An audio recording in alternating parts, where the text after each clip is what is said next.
So going back to Stone Temple Pilots, Mhm. so they recorded like that, right? They were tracking Oh yeah, live, and absolutely. what about the amps, like guitar amps?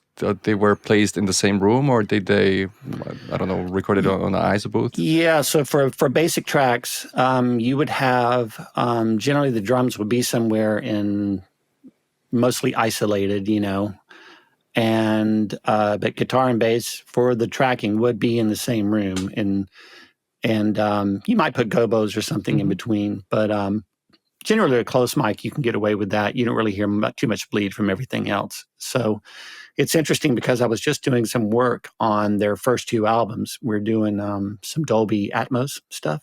Oh, cool. So I have all the multi-tracks, and you hear a little bit of bleed of guitar in the drums, and you hear a little bit of live vocal in the room, and all that kind of stuff. And so it was generally everybody tracked together because the vibe and the mood and the energy is much better when everyone's doing that. And then at the end, we're going to listen, make sure we got the drum track we like. But it's like, if the bass player Robert says, "Man, that felt good. That was a good track," well, let's keep it. And same with Dean. And it's like, so we might just keep all those basic things. We generally always do vocals later once the track was more together and all that.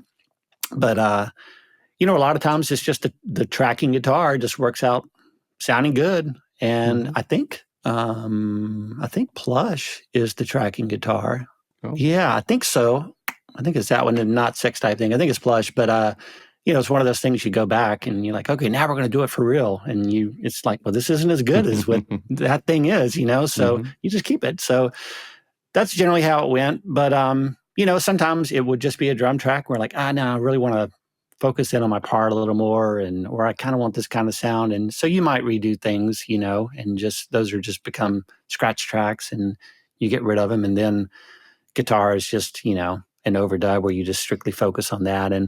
And generally for those things, we didn't really have them in, if you're just tracking guitar, they'd be in could be in the big room, or we had this little alcove that was sort of carpeted and a little drier sounding, and generally just close mic though. We would rarely use a room mic on anything. So it's pretty much just close mics and. To watch the full video, click the link below and don't forget to subscribe.